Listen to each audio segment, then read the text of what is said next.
Voces en la Periferia. El podcast de la Escuela de Filosofía y Humanidades de la SERES. Un mundo de pensamiento y cultura que no se detiene.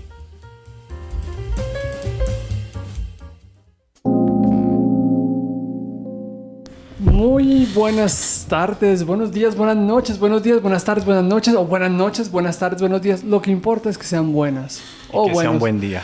Y que sea un buen día. Hoy, qué super podcast. Doctorado paso a paso, doctorado gota a gota. Invitadísimo, el doctor Miguel Ángel Romero Ramírez, el profesor Miguel Romero, a quien es un honor saludar, y a nuestro compañero Nicolás Contreras, Sergio Nicolás Contreras, el gran Nico. Bienvenido, maestro querido. Muchas gracias. O alias Miguelito también me dicen. Alias Miguelito. Y entre más elevado el título, más humilde porque es más sabio. El doctor Miguelito. Sí, el doctor Miguelito. Miren, acá saludamos también a nuestra querida Cindy, que está en el máster. Qué maravilla ese apoyo técnico. Y arranquemos hoy con musiquita, si les parece, porque esto es un recorrido que nos lleva a Barcelona. Y esta es nuestra cortinita de música. Vamos a rendir un homenaje también. Voces de la música, canciones que abrazan la memoria. Cuando tú te acuerdas, ahí se nos fue a los maestros de la palabra. Un poquitín de la otra, pero bueno, estamos en música. Cuando tú te acuerdas, por un beso de la flaca, yo daría lo que fuera por un beso de la flaca. Esa es la gran obra de Pau Donés. Pau Donés, catalán profundo. Un hombre que murió en pandemia de cáncer y un hombre que luchó 5 años con un cáncer hepático pancreático, que es algo increíble. Jarabe de Palo era Pau Donés, y Pau Donés nos dejó un doctorado de vida porque 20 días antes de morir publicó su último video. Un video que es grabado en una terraza de un edificio precioso antiguo de Barcelona, en donde baila su propia hija.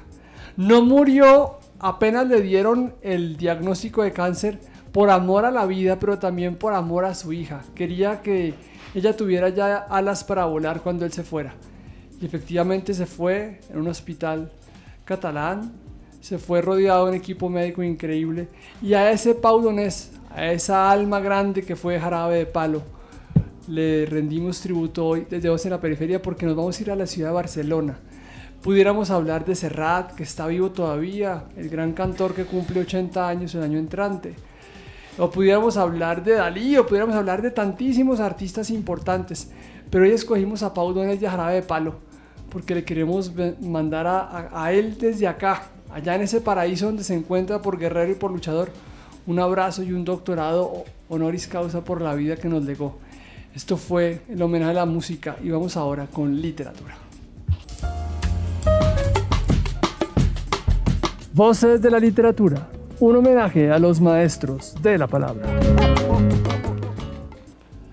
Bueno, pues de la literatura tenemos un libro del cual vamos a hablar más adelante, pero queremos hacer un tentempié, un pasabocas, ¿sí? El libro del doctor Miguel Romero, de Miguelito, como él mismo se acaba de decir, alias Miguelito. Bueno, Miguel querido, el libro se llama Julia Florida. Tiene un título espectacular que ya es de por sí comercial. Ya se está estrenando, está en Colombia. Está editado por quién, un poco la historia rápida de ese libro para dejar provocada a la gente, porque el próximo podcast vamos a hablar de Julia Florida. Sí, básicamente el libro consiste en una mitología de un nombre extraño que es precisamente Julia Florida, una canción extraña que se llama Julia Florida, del gran guitarrista paraguayo Agustín Barrios Mangoré. Entonces, simplemente cuando esta historia nace, para explicarme a mí mismo el origen de tal canción que se desconoce. Se desconoce el nombre, se desconoce quién fue Julia Florida, una canción que se toca en las olimpiadas, en los concursos guitarrísticos alrededor de todo el mundo, y cuando se toca esta obra Julia Florida, pues todo el mundo queda impresionado por la interpretación y por la creación artística de esta obra. Pues nada, yo pensé, ¿por qué no hacer el mito de Julia Florida? Y de ahí nació el libro. Es la explicación de este nombre, básicamente. ¿Quién es Julia Florida? ¿Quién es esta magistra estética? ¿Quién es esta que deslumbra a los corazones, a los oídos de todos sus oyentes? Y ahí nace el libro, básicamente es eso, una historia de esta mujer extraña, paradójica, brillante, genio. Un genio que nos conecta ni más ni menos que con el espejo de Dorian Gray. O sea, nos conecta con un grandísimo escritor que es Oscar Wilde. Y nos conecta también con un espejo pero latinoamericano, porque es el espejo en el cual se está mirando el autor del libro, que se llama Miguel Romero, el gran Miguelito Romero. Nico, ¿qué tal? No, pues a mí me parece espectacular, pero también yo tengo pues mis dudas, porque claro, cuando uno está en ese proceso de creación literaria, cuando uno está desarrollando un libro, ¿qué es lo que lo inspira? ¿Cómo uno llega a eso? ¿Cómo empieza a tener también esa disciplina? Porque es que hemos visto claramente muchas personas tienen esa como ganas, esas necesidades de empezar a compartir con el mundo esas historias, los pensamientos y demás, pero a veces no conocen el método. Y así como estamos viendo el paso a paso del doctorado y lo vamos a ver, ¿cuál es el paso a paso para escribir un libro? ¿Nos podrías contar un poco acerca de eso? Claro que sí. Lo que siempre respondo es escribir,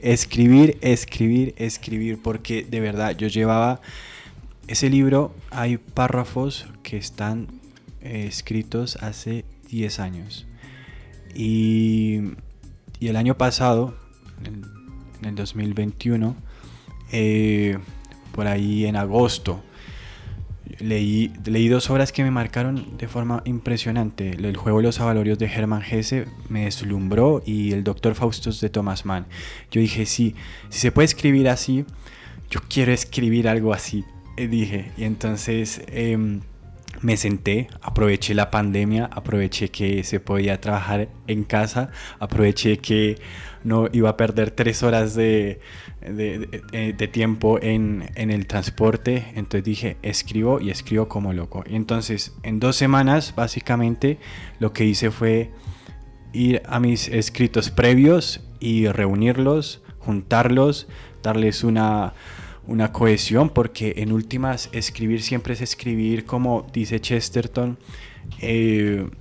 como una flor florece, es decir, como un río fluye. Siempre hay algo que está ahí en uno, algo que cambia, sí, pero algo que permanece. Y así nació este libro. Fue más o menos una reunión de muchos escritos, y al final, oh sorpresa, que cuando los fui finalmente juntando, me di cuenta de que se trazaba un rostro característico, un perfil que era Julia Florida. Nada, el método, yo no sé si existe métodos, porque primero, no soy escritor profesional, soy un diletante, y segundo, creo que lo que siempre he entendido del método de la escritura es nunca dejar para después, sino hacerlo ya, ahora. Sentarse a escribir y tampoco hacerse líos, pensaba, porque eso le pasa a muchos jóvenes escritores, que el problema con las editoriales, con todo el proceso de edición, y que eso no es el libro es tener la obra, sentarse y escribirla. Y hay un punto muy importante en Nico y Miguel, y es que hay un gran maestro que se llama Mario Vargas Llosa. Le escribió un libro que se llama Cartas a un joven novelista, o Carta a un joven novelista. Y tiene algo particular de lo que ha hecho Miguel: escribir. Lo más importante es tener la idea, pero sentarse a escribir y ordenar esos apuntes. Porque siempre los jóvenes escritores tienen cuadernos, papelitos, hojas, no las boten. Vayan archivándolas, porque en el fondo esa es la escaleta del libro. O sea, todo libro tiene su escaleta, y la escaleta, para que nuestros oyentes se acuerden, es la ruta narrativa, la ruta creativa, la ruta temática. Y en esa escaleta, esos apuntes que nadie mira como tiene que mirar, son la clave. Entonces, dejamos literatura y nos vamos a filosofía, porque ahora sí viene la carne de este podcast. Doctorado gota a gota. Voces de la filosofía, marcando el rumbo de las ideas. Esto es como la copa de Baco, y vamos a arrancar con la primera gota. Miguel se fue a hacer su doctorado porque se ganó una beca. Primera gota, la beca. ¿Cómo es la historia de la beca? Bueno, es algo también bastante particular, como todo siempre es particular y personal. Yo estaba terminando la maestría en la Universidad San Buenaventura sobre filosofía contemporánea, y mi hermano, que estaba en Inglaterra y que siempre ha sido como ese que me empuja a hacer lo imposible, me dijo, aplique una beca que salió una convocatoria, Fundación Carolina, tal. Me dijo, usted cumple todos los requisitos. Y yo que soy, a mí me gusta leer, pero yo no leo ni manuales de instrucciones, no leo recetas, no leo los productos, yo no sé cuándo se van a vencer los productos, tampoco... Estética de lo cotidiano. Exacto. Yo solo miro colores y ya está, si se ve bueno lo compras. Pero entonces mi hermano me dijo, métase a la Fundación Carolina, usted cumple todos los requisitos, hágale. Yo dije, no, a mí me da mucha pereza, pero en fin, yo dije, hagámosle por hacerle. Y entonces me metí a la página, fue así. Yo no creo en becas porque la verdad nunca me he ganado. Esta ha sido la primera. ¡Hombre, nunca me he se ganado ganó la más grande! Sí. Yo no creía en becas porque me parecía que eso era un cuento chino. Eso que me gané una beca, eso cuento de hadas. A mí nunca me han dado nada, ni un regalo. Mentira. Y entonces yo me metí a esa página y eran unas 3 condiciones que en realidad sí cumplía. Una, ser profesor de planta de una universidad. La segunda era tener una maestría finalizada, la cual me dieron un certificado de que la había finalizado, de hecho, aunque no tuviera el título. Y la tercera, que tuviera el apoyo de la universidad, y la Universidad Sergio Arboleda, debo decirlo, siempre me ha apoyado muy generosamente en mis estudios, y pues que claramente ya sabía que iban a decir que sí, de modo que apliqué a la beca, me presenté estos 3 papeles, por decirlo así, y me respondieron como al mes, fue aceptado, así de fácil, así de ¿Tan rápido? sencillo. O sea, en solamente 4 semanas hay respuesta. Sí, así fue. Cualquier persona que cumpla con esos requisitos entonces puede también hacer parte, digamos, por lo menos en términos de la beca de la Fundación Carolina. Pero ¿necesariamente tiene que ser solo en filosofía o es algo transversal? Todas las áreas del conocimiento. Es transversal, toda persona que cumple estos requisitos, cualquier doctorado que quiera en España, esa es también la condición, puede pasar. Hay uno, el cuarto, que también es importante tenerlo en cuenta, y es el ser preaceptado por un profesor que le pueda dirigir la tesis. Esa parte es importante. ¿Cómo hace uno para que lo preacepte un profesor? Porque, digamos, entiendo desde el punto de vista del estudiante, claro, uno le tiene que dar un poco de susto acercarse, señor profesor, es que yo tengo una idea de doctorado, tengo esta investigación y no lo conozco, pero me podría ayudar. Eso es, y es un miedo real. De hecho yo lo tuve porque sí, no se puede olvidar esta cuarta condición importante, y además difícil en parte porque los profesores tardan en responder, tienen muchas ocupaciones, y además uno, ¿qué les dice? Y sí, esa fue mi pregunta en ese momento. Lo que pasa es que yo había leído en ese tiempo, de hecho lo utilicé para la tesis de maestría, un profesor genial, Josep María Esquirol, que fue finalmente mi director. Me había leído toda su obra y le escribí un mensaje, le dije, profesor Esquirol, me presenté, me he leído toda su obra y quisiera trabajar su obra en mis estudios doctorales. Entonces fuimos hablando, en uno de esos mensajes me dijo, ¿tú qué necesitas burocráticamente hablando para realizarlo? Y yo le dije, una carta de preaceptación. Y él, como es director del programa de doctorado de la universidad, fue mucho más fácil, aún porque no tuvo que pasar ningún proceso, sino él mismo hizo la carta de preaceptación. Entonces, eso sí, es intentarlo y buscar el profesor que uno quiere, escribirle y un poco presionarlo buenamente, y seguro que él responde. Y lo que me di cuenta de la docencia y del profesorado español, y especialmente el catalán, que fue el que conocí, es que son amables, tremendamente amables. Entonces yo creo que no se pierde nada por intentarlo. Espectacular. Segunda gota.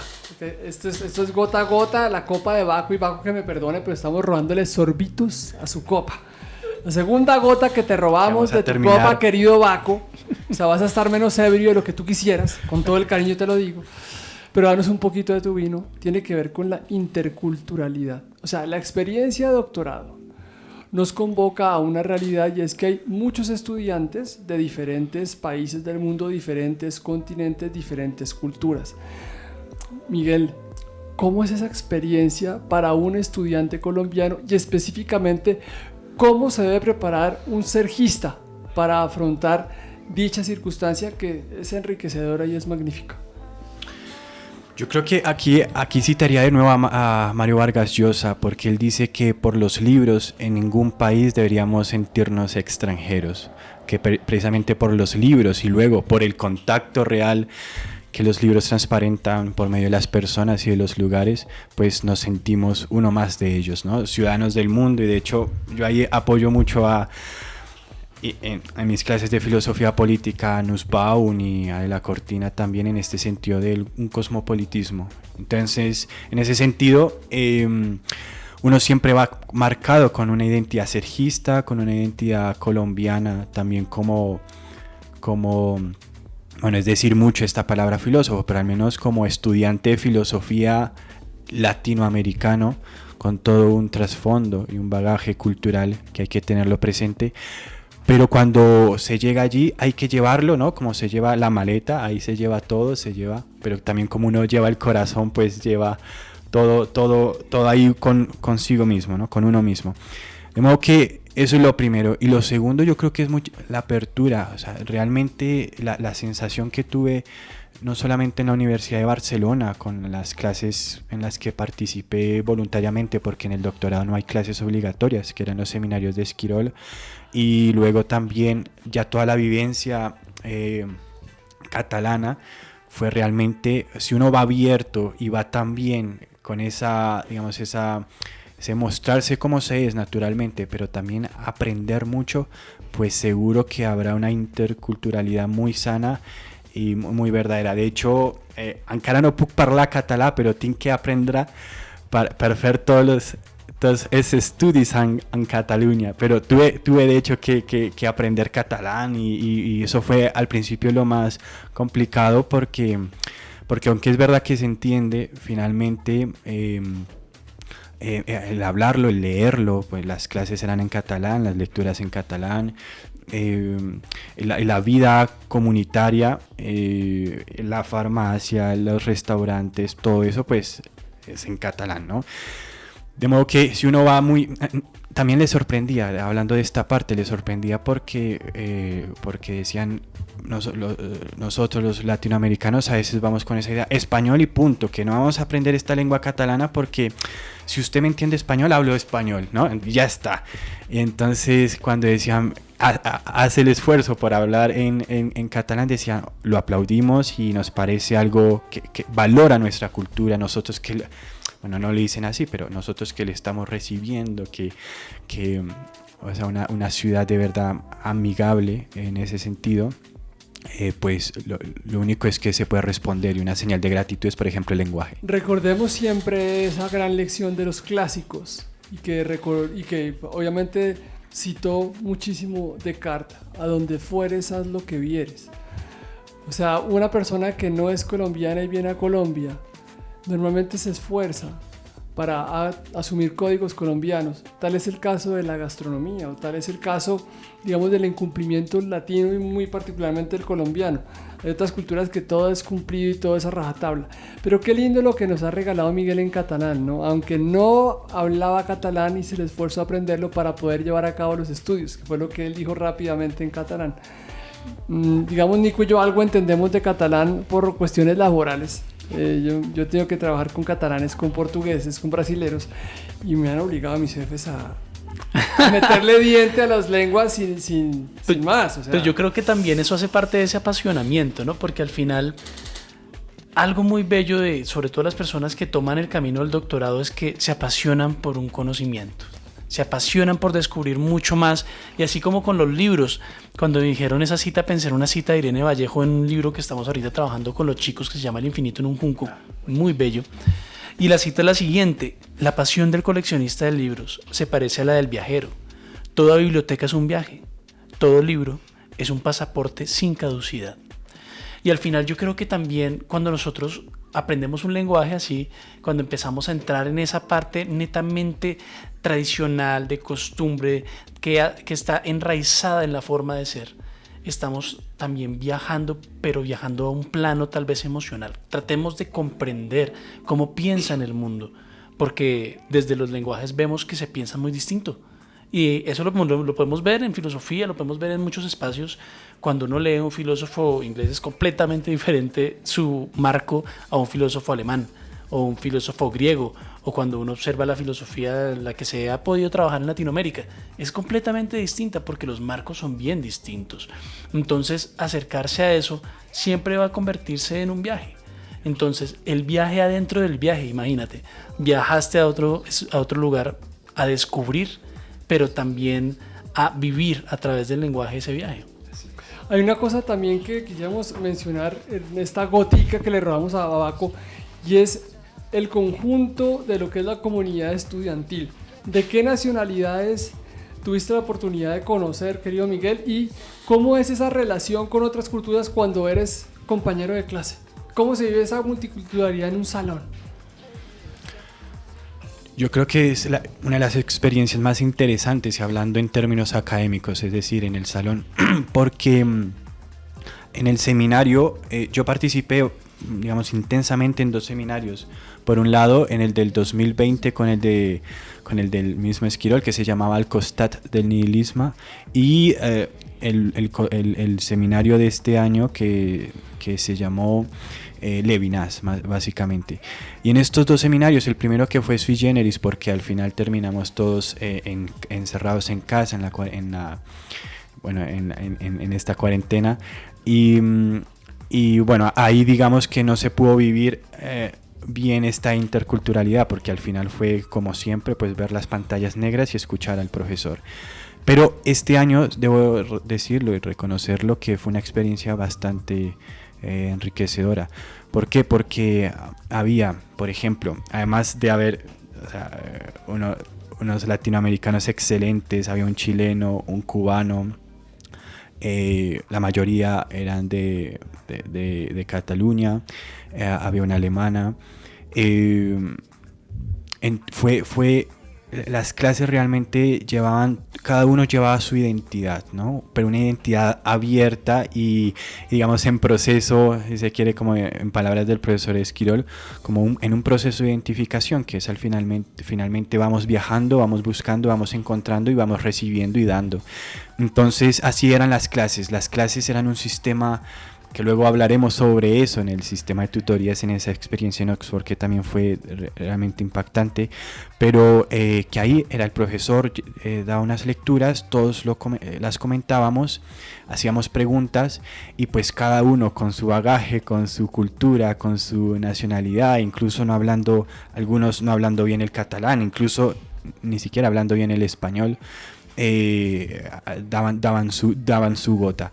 Entonces yo creo que en ese sentido la comunidad estudiantil fue bastante grato esa experiencia, y también debo decirlo, hablando de lo grato, que en la disertación, en la defensa del trabajo doctoral, pues varios me acompañaron, ¿no?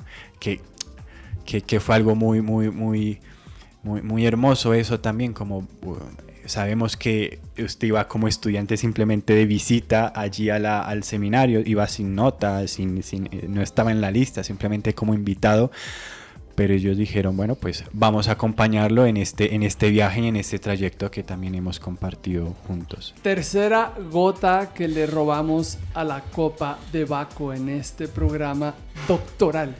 Es la gota que tiene que ver con la experiencia académica. Doctor Miguel, querido Miguelito, ¿cómo es asumir ese doctorado en términos académicos a nivel de protocolos, informes, ensayos y lo que sería el trabajo riguroso en el día a día de un doctorado, independientemente de la tesis, tema del cual vamos a hablar en la siguiente gótica? O sea, tercera gota, ese aspecto académico, la experiencia académica del día a día en un doctorado. Vale, del día a día, todavía sin hablar sobre la tesis.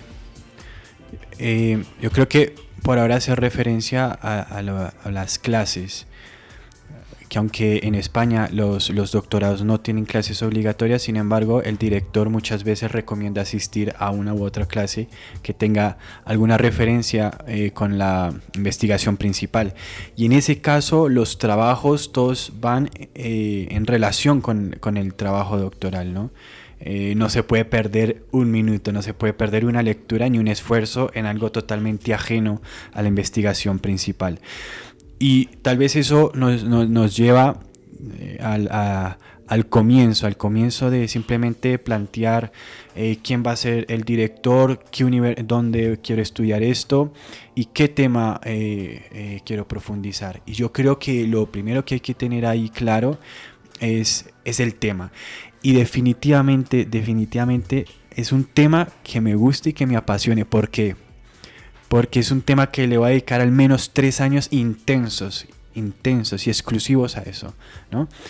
De modo que algunos dicen, por ejemplo, también, ¿no? se plantea esta pregunta con respecto a si un tema que ya haya trabajado previamente, pero que no me apasiona mucho, o un tema que finalmente me apasiona, pero estoy un poco en pañales al respecto, pues definitivamente es un tema que me gusta y me apasiona. ¿Por qué? Porque si está eso, buscaré todos los autores, todas las lecturas, haré todo lo posible para que sea un gran trabajo.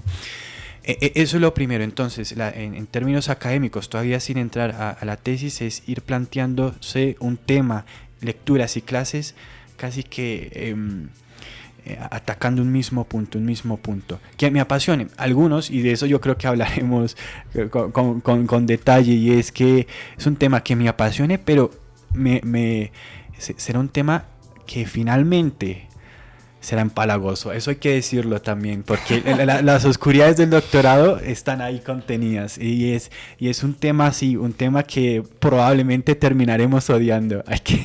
Eso pasa. Bueno, hay una cosa interesante en este Solo se odia empalague. lo que se ha amado. En este empalague hay protocolos, hay ensayos, hay informes. ¿Cuál es la modalidad actual en un doctorado contemporáneo en filosofía y seguramente en las áreas de humanidades que tiene que asumir un estudiante?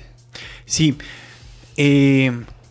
sí, como las clases son opcionales, pues en realidad uno no tiene que presentar los trabajos que el profesor le pida, porque uno ya va trabajando a la par con su director. Entonces, en mi caso, como coincidían las clases con el director, yo lo que iba haciendo con él era entregándole al principio los desarrollos capitulares de la tesis. De hecho, en ese sentido son muy prácticos, tremendamente prácticos. Cuando yo le planteé el proyecto al profesor Esquirol, él lo leyó y dijo, vale, muy bien, pero ¿qué es lo que necesito yo? Un índice. Con un índice lo hacemos todo, sin un índice nada. O sea, puedes hacer un gran marco teórico, un gran estado del arte, ¿no? Plantear muy bien la pregunta, tener objetivos claros, y todo eso sirve mucho, pero un índice. Me dijo, un índice. Entonces, de hecho, la segunda reunión que tuve, la primera fue bueno, de los saludos y todo, pero ya la segunda fue revisar el índice, y ahí tardamos 3 horas haciendo arreglos y modificaciones, y al final yo lo que fui haciendo y un poco en este sistema, como se descargan ciertos archivos que no van de principio a fin, sino que se van descargando primero cierta parte al inicio, al final y en medio, pues así fui escribiendo la tesis, y lo que hacía era presentándole al profesor Esquirol estos, o sea, ya no informes, sino partes de la tesis que él iba revisando. Claro, con respecto a las clases en sí mismas consideradas, yo no entregaba trabajos. Lo que hacía era pues escuchar, tomar notas, y todo lo que el profesor Esquirol decía, volvía a casa y escribía lo que tuviera que ver con mi tesis. Eso era un poco el trabajo. Aunque por parte de los estudiantes, y que era un seminario, no era tipo seminario alemán, los estudiantes tenían que finalmente entregar un ensayo respondiendo una pregunta que había planteado el profesor Esquirol al principio de la clase, y que él iba a estar trabajando esta pregunta desde el inicio, y simplemente era llevar la lectura hecha, muchas preguntas. El profesor Esquirol decía, quien no habla pierde, y no sé si en realidad perdía, pero se basaba la clase en eso, preguntar sobre las lecturas y al final un ensayo. Porque me imagino que hay una cosa particular en América Latina y particularmente en Colombia, y perdón por la redundancia, pero no encuentro otra palabra, la particularidad nuestra. La gente está pensando mucho en la nota. En un doctorado no se piensa en la nota, se piensa en un producto que pueda ser publicado. Y eso sí hay que anotarlo. O sea, si tu tesis doctoral es publicada, es una tesis que cumplió exactamente con el propósito para el cual fue desarrollada. Si no es publicada ese trabajo, pues está, digamos, dentro de los cánones normales de un estudiante, pero el que le publican es el que hizo la tarea, no el que tiene 5. Miguel, para que tengan presente, tuvo la máxima nota, tuvo cum laude, entonces esa tesis será publicada o ya fue publicada o está en el repositorio ya de la Universidad de Barcelona y seguramente será publicada también en Colombia previas autorizaciones legales y académicas. Esto es más o menos correcto, ¿no? Así es. Está en proceso con la editorial Encuentro. No la primera parte, porque la primera parte es basada en el profesor Esquirol, es una filosofía reciente, contemporánea, y su máximo exponente está vivo y es el máximo intérprete él de su propia filosofía, de modo que la primera parte no valía la pena publicarla como conocimiento nuevo, sino como un trabajo, eso sí, también para reconocer todo aquello que no es publicable y sin embargo es sudor, que hablé con muchos doctorandos y con muchos doctores jóvenes y ellos me decían, realmente yo escribí más de 1000 páginas. Leí, o sea, muchos libros que no están contenidos en la bibliografía, más de los que están ahí contenidos.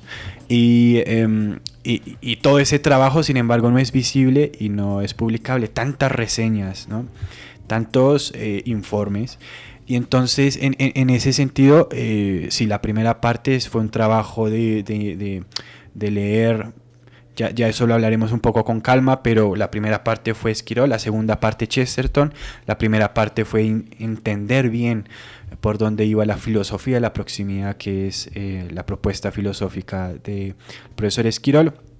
Esa no es publicable porque, ya lo he dicho, el profesor Esquirol es su máximo intérprete, exponente y difusor de sí mismo, en el mejor sentido de la palabra. Y por otro lado, el de Chesterton sí que está siendo trabajado para ser publicable. Lo que pasa es que las tesis doctorales, eso lo sabe todo el mundo, no es un misterio ni un secreto, eso nadie lo lee.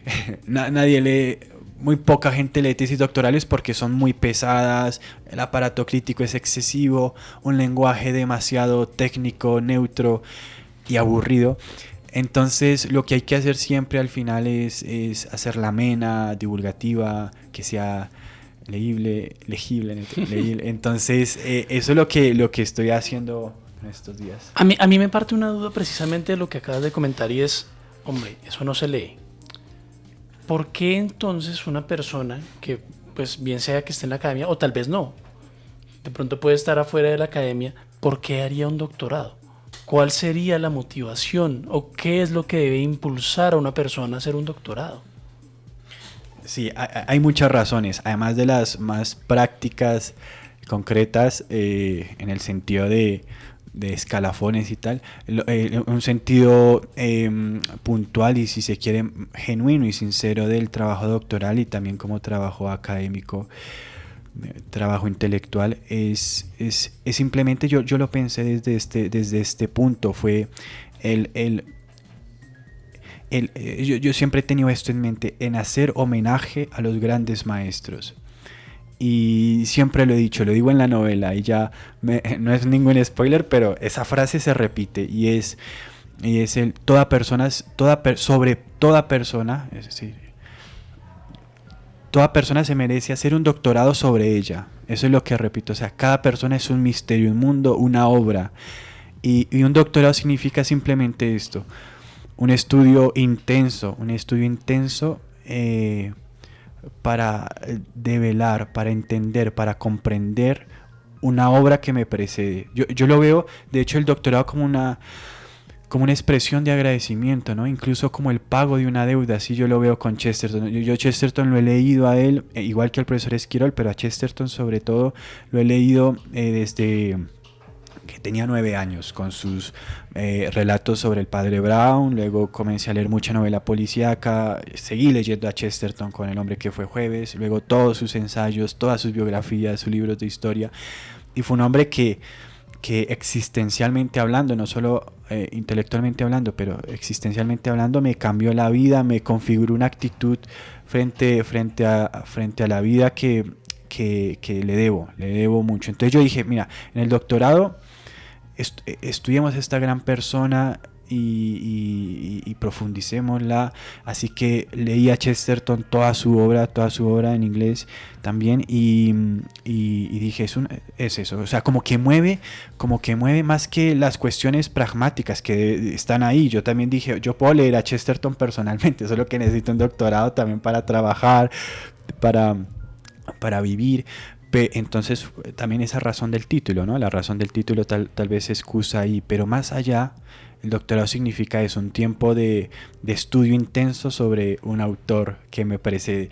Y eso hablando en términos sociales, es decir, de términos de filosofía y letras, ¿no? Tal vez un doctorado en ciencias exactas tenga otro carácter de innovación, incluso de solución de problemas actuales, y totalmente válido y necesario. Pero el doctorado en letras me parece que es reflexivo más que innovador, ¿no? Es más profundizar que encontrar cosas nuevas, ¿no? Y eso yo creo que los directores lo tienen muy claro. Esquirol me dijo que por mi parte, digamos, la cierta novedad que tenía, si la tiene, era el poder relacionar a Chesterton con una filosofía actual que es la suya.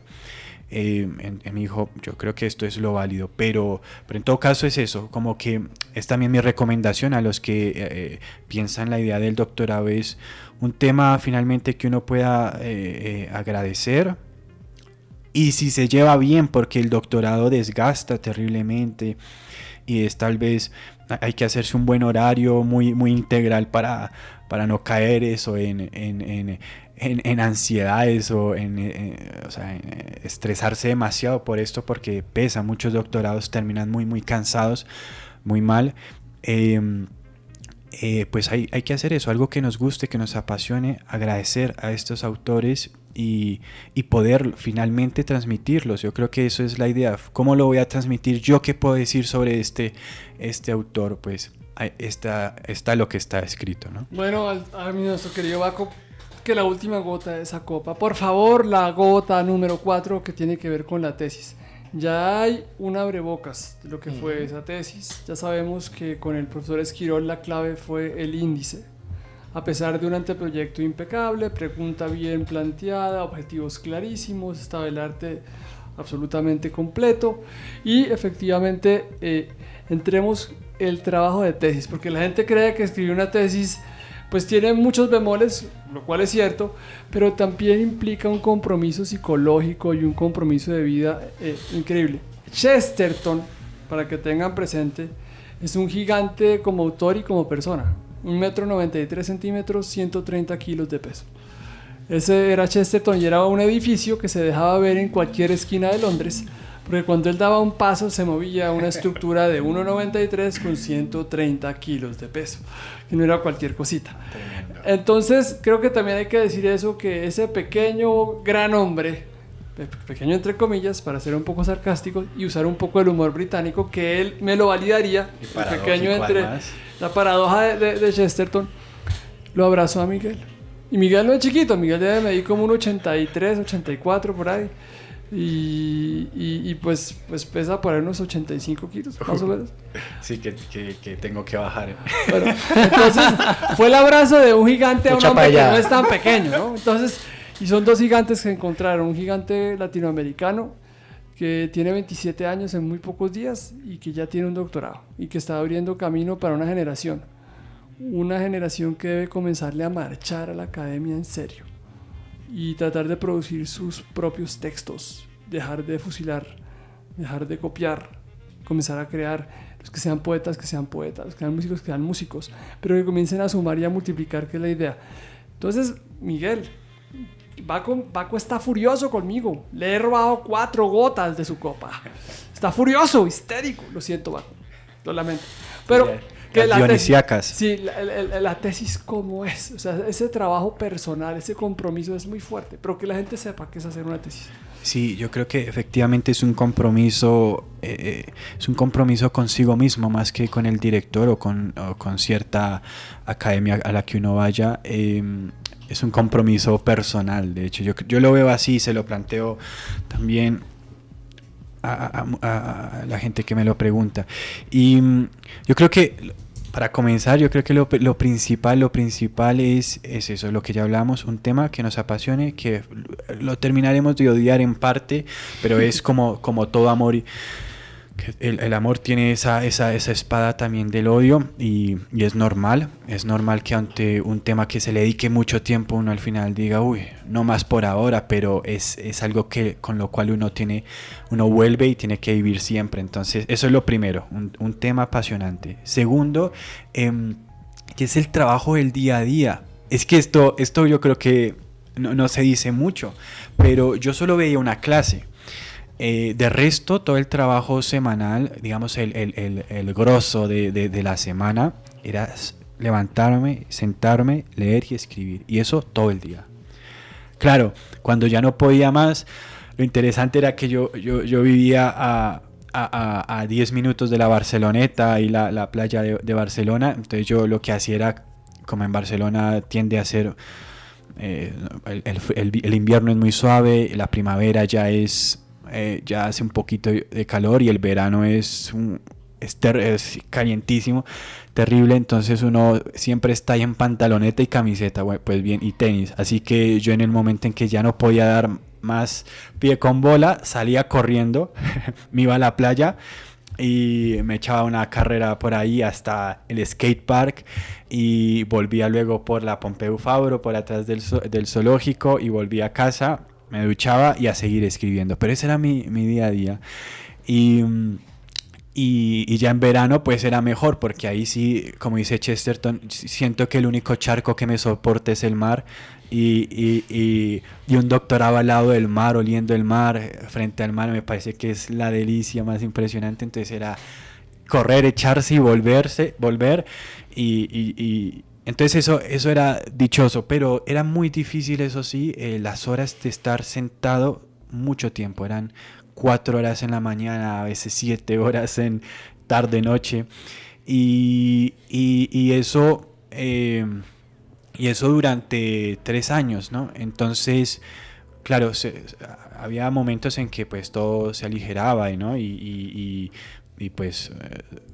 las alegrías de la vida ahí se iban completando, pero pues eso, el doctorado es mucho echar codo y leer y escribir. ¿Ese tiempo que te tomó fue completamente allá, o tuviste también la posibilidad de venir a Colombia y demás? ¿Cómo fue esa parte? Exacto, yo creo que eso también fue lo más interesante, y es que estuve 6 meses en Barcelona, luego 1 año aquí en Colombia, y volví otros año y medio aquí en Colombia y otros 6 meses en Barcelona.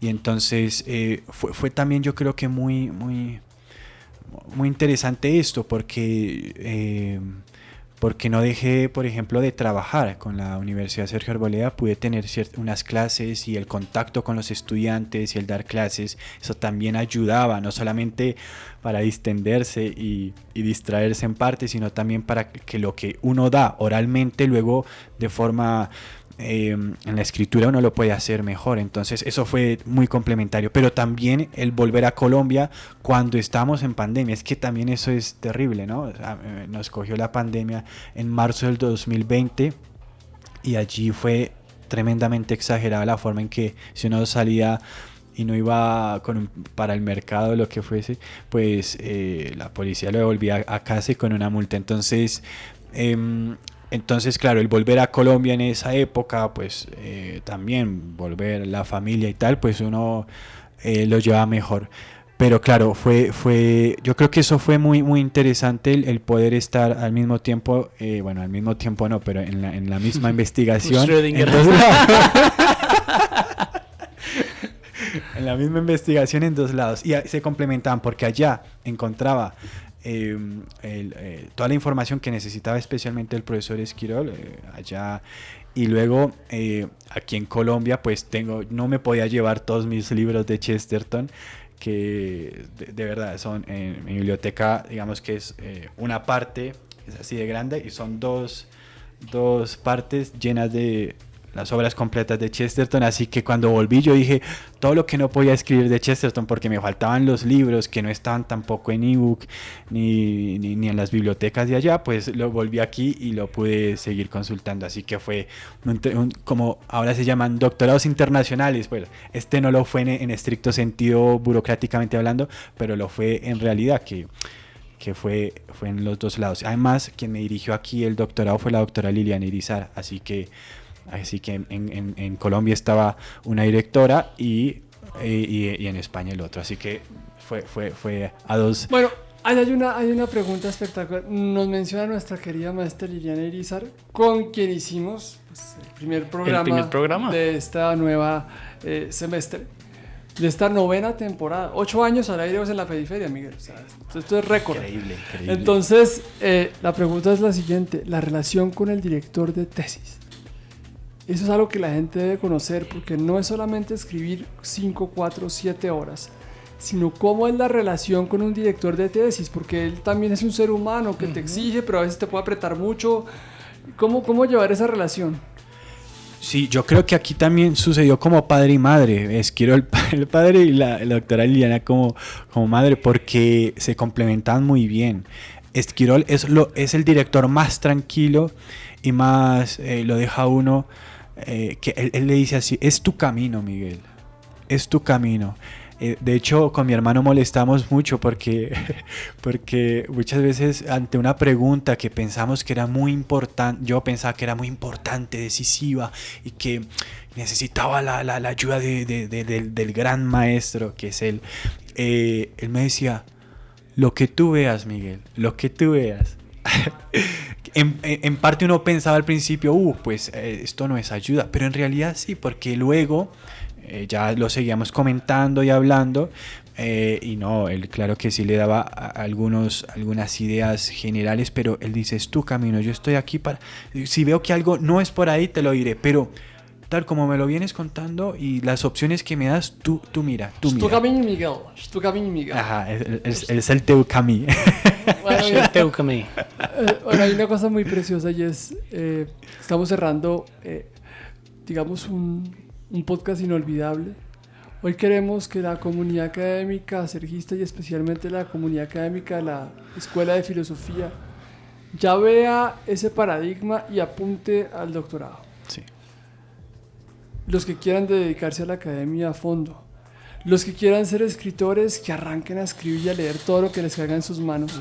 Y sobre todo, enamórense de un autor que les dé el privilegio de meterse en su vida 8 horas diarias a través de los libros. Enamórense y empaláguense de una corriente filosófica y trabajen sobre eso, pensando siempre en que este va a ser un camino muy largo, que va a durar toda una vida y que los va a conectar espiritualmente con ese ser humano que les regaló los libros y las obras que a ustedes los mueve desde el fondo de su alma.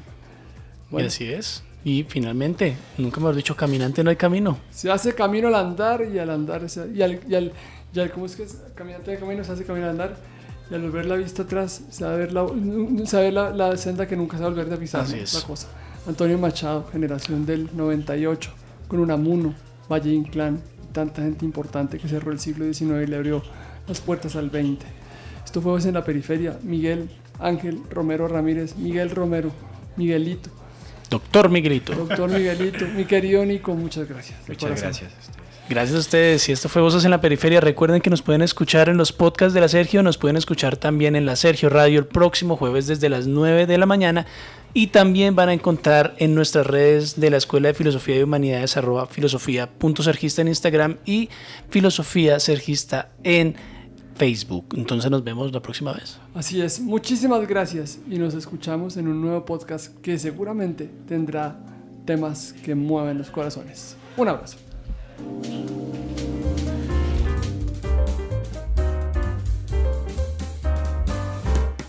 Voces en la Periferia. el podcast de la Escuela de Filosofía y Humanidades de la SERC. Un mundo de pensamiento y cultura que no se detiene.